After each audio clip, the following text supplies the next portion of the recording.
Assalamu alaikum everyone. Welcome back to this channel. If you like my stories, please like and subscribe this channel. Hollow Pines एक खामोश कस्बा था जो लंबे दीवार के जंगलात और धुंधले झीलों के दरमियान छुपा हुआ था।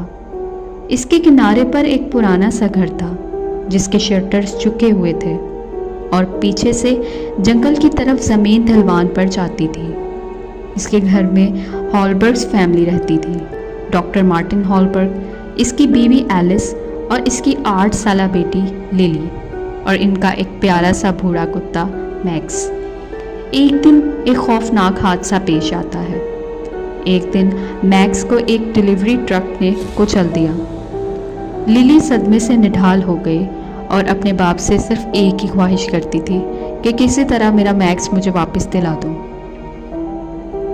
कस्बे के लोगों ने मार्टिन को एक सलाह दी। उन्होंने एक पुराने रास्ते की तरफ इशारा किया जो जंगल के पीछे जाता था, पुराना पालतू जानवरों का कब्रिस्तान। मगर पेट्रोल पंप पर मौजूद एक बूढ़े शख्स ने खबरदार किया, कहानी वहाँ ख़त्म नहीं होती, कब्रिस्तान के आगे कुछ और भी है, सीढ़ियाँ मत चढ़ना। गम के मारे मार्टिन की अक्ल पर पर्दा डल चुका था।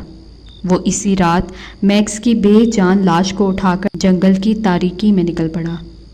इसने बोसीदा कब्रें पार की, आखिरी वार्निंग साइन को भी नज़रअंदाज कर दिया और इन सीढ़ियों पर चढ़ गया जिन पर काई जमी हुई थी, जो कब्रों से भी आगे जाती थी। इसने मैक्स को एक मुड़े हुए पुराने कब्रिस्तान के नीचे दफन कर दिया, जहाँ मिट्टी से एक अजीब सी खुशबू आ रही थी और हवा में सरगोशियाँ गूंज रही थी। मैक्स अगली रात वापस आ गया था, लेकिन वो तो अब वो नहीं रहा था, वो तो कुछ और ही बन चुका था। इसकी आंखों में अब कोई रोशनी भी ना थी, बस खालीपन।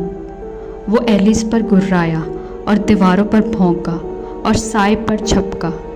रात को वो दरवाज़ा नोचता रहता, अंदर आने के लिए नहीं बल्कि किसी और को बाहर रखने के लिए। फिर एक दर्दनाक हादसा रोनुमा हुआ। लिली मैक्स के पीछे सड़क पर भागी। खून, चीखें और फिर एकदम खामोशी। एलिस तो अब टूट गई थी। मार्टिन जुर्म के बोझ तले दब गया था। दोबारा निकला, इस बार अपनी बेटी की लाश उठाए। इसने इसी लानत ज़दा ज़मीन पर लिली को दफन किया। एलिस ने गुर्रा कर कहा, वो वैसी वापस नहीं आएगी। और वाकई वो वैसी वापस नहीं आएगी। लिली मट्टी के आलूदा पाँव, स्याह होंठ और एक हद से ज़्यादा फैला हुआ शैतानी मुस्कुराहट के साथ वापस आई। जब वो बोलती, इसकी आवाज़ में गूंज होती। इसके आने से कमरे की फ़िज़ा ठंडी हो जाती।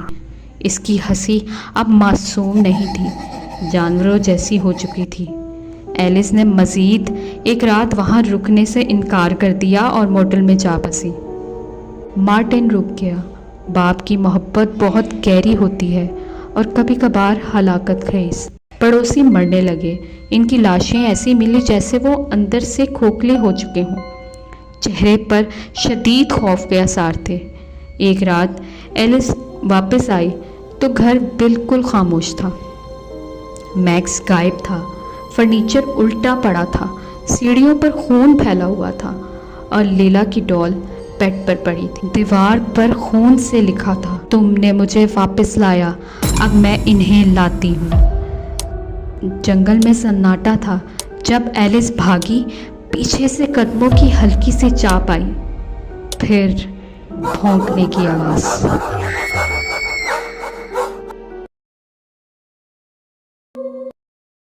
ऐसी ही खौफनाक कहानियाँ सुनने के लिए इस चैनल को सब्सक्राइब कर लें।